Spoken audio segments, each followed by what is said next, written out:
Of course, ako personally, yung lakas ko lang talaga galing talaga sa mga tao. Sa totoo lang, iniwan na siguro ako lahat ng mga kaibigan ko na politiko, pero hindi ako iniwan ng mga kababayan. Ayan. Oops. Nagdadalawang isip. Ayan. Nagdadalawang isip. Ito po ay nagre-represent po ito ng ating gobyerno. So sa case po ng ating dating presidente na si Tatay Digong, ang ibig sabihin po ito yung nagre-represent ito ng government. Ang ating gobyerno ngayon ay naiipit. Bakit po? At nagdadalawang isip, naguguluhan. Lahat ngayon po na mga nakaupo na dating, hindi po yung ngayong na-elect yung mga dati pong nakaupo na hindi pinalad na maiboto, ngayon sila lahat ay nagkakagulo. Nagdadalawang isip sila. Itutuloy ba ang impeachment o hindi? Totoo po yan. Lumabas po yan. Gobyerno po yan. Gobyernong nakabaliktad. Ang ibig sabihin, nakita nila ang puwersa. Nakita nila ang kapangyarihan ng pagkakaisa ng mga tao na nagmamahal sa dating presidente, na ipinasa ang pagmamahal sa mga tao sa anak naman niya na babae na si Vice President Sara Duterte, na ngayon ay maraming impeachment na gustong ibato sa kanya. Kung matatandaan nyo rin po yung vlog ko dati na nakalagay doon na may 3 o 4 na impeachment na gustong ibato sa kanya, pero may isang natatago dun sa higaan ng babae. May babaeng nakahiga tapos may isang espada. Ang ibig sabihin po noon, kaya sinabihan ko noon na wag ituloy ang impeachment. Or sana mapag-aralan ng mga tao na nagdidikta doon sa ating gobyerno na ituloy ang impeachment. Kasi po yung espadang yon ay napakatatag. Yung espada pong yon ay maaaring maging kalasag na natatago para po lahat ng nagtatag ng impeachment ay mabuwag sa politika. O kung politiko man sila ay hindi paniwalaan ng tao at sila po ay hindi iboto. At nangyari nga po, di po ba? Ang ibinoto nila po ay ang lahat ng side ng ating mga ka-Duterte. Pasensyahan nyo na po ako sa aking pagsalita. Kaya po ikinukwento ko po sa inyo kasi ini-interpret ko po at buhay po ang tarot natin. Sinasabi po niya sa isipan ko, sinasabi po niya kung ano ang kahihinatnan once na itinuloy po ang impeachment. So pag-isipan again. Kasi po, ito po ay pagdadalawang isip ng gobyerno sa isang kaso of impeachment. Paano nangyaring impeachment? Kung makikita nyo po dito, nakataas ang isang paa at may barko. So, sailor at yung star, ang ibig sabihin po ay politika, maningning. At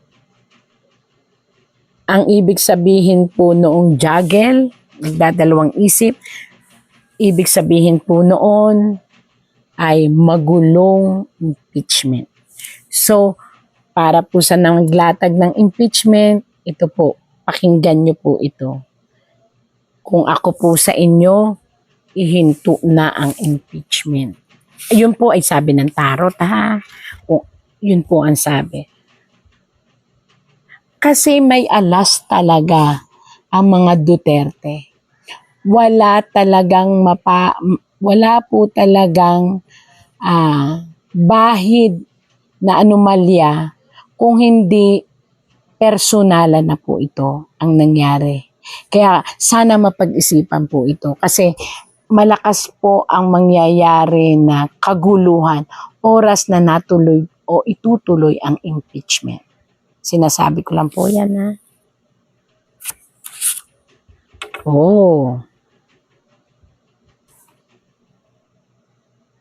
Ang pamilya, ito naman sa family. Actually, maganda po ito para sa mga pamilya ng Duterte. Dito nila nalaman kung hanggang saan ang kaya nila sa isa't isa. Mula po dun sa unang asawa hanggang sa anak na bunso na babae hanggang sa dating asawa. Sorry po pero yun naman po ang kalakaran. Pero asawa pa rin siya kasi wala naman diborsyo dito sa atin sa Pilipinas. Pero lahat po sila ay nagkaisa, naging masaya at nagmahalan at nakilala nila ang isa't isa. So, mas maganda silang makapagseserbisyo ngayon sa mga tao. Ayan. Open book naman ang buhay nila. So, labas tayo dyan. Isang magandang pag-asa sa oras po na muling maluklok ang babaeng Duterte. Ayan po. Kung sakali po at maluluklok ang isang babaeng Duterte sa isang mataas na posisyon ay magkakaroon po ng isang magandang pag-asa. At nakikita nga po dito na kahit ayaw ng babae na Duterte, maaaring si Ma'am Sara na po ito kasi siya lang naman ang babaeng hindi pa naman pwede si Kate, di po ba? Lalong hindi rin pwede yung asawa. So, ang sabi po dito ay bagong pag-asa sa partido ng mga Duterte. Isang pag-upo ang magaganap at ang pag-upo pong ito ay kinakailangan pong ipagdiwang din kasi sa history po ay lalabas po ito na magiging maganda ang kalalabasan ng pamumuno ng babae. Kung sakali po natatanggapin niya.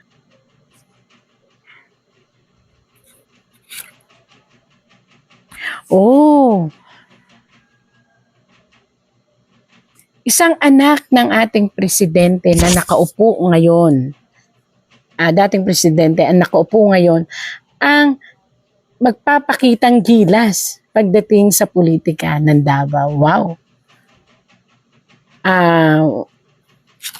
Sana nga po ipagpatuloy nyo ang kabutihan at legacy. Kasi maganda po ito. Hindi lang mawawon nyo ang battle, you will also won the heart of the people. And not only the heart of the people, the nation. Ayan. Maganda. Kaya lang po, may mga dapat po kayong dapat i-work out, mga family ng Duterte, yung mga taong naggawa sa inyo ng hindi maganda, try to please to forget and forgive kasi tao na po ang huhusga sa kanila. They will never be loved. Tama po yung sinabi nyo. They will never be loved by the people of the Philippines na mga tagahanga nyo po. Kaya forget and forgive na laang po. Do you have any wishes for this year? Celebration for your birthday? I think still the same, no? Pinalaki kaming ganun, so I treat my birthday as just a normal day and same as my siblings, kasi yun yung turo ng papa namin. Maybe the same wish that Tatay Digong will be brought home, alive, happy, healthy, safe, and sound. Kitty, how's former President Duterte today? He looks good, actually. I was surprised. Contrary to the, ano ba yung mga abog dito? Contrary to the, past few times na I visited na medyo parang emotional ako, he looked good today. Pagdating niya, sabi niya, wow, mas lalo daw akong gumanda. Kasi naka-lipstick ako kanina. Sabi ko kaya, Papa, wag mo ako paiyakin kasi naka-lipstick ako ngayon. He looked good and he has a message for everyone. Try to remember it in verbatim. Sabi niya, he said, nangangamusta ako sa inyong lahat. Daghang salamat sa inyong tanan. Daghang salamat sa loyalty and I hope I will be able to repay it soon. Balang araw daw. And ayun, even sa mga tao, even sa supporters na all over, not just OFW, sa buong Pilipinas. Maraming salamat for your loyalty.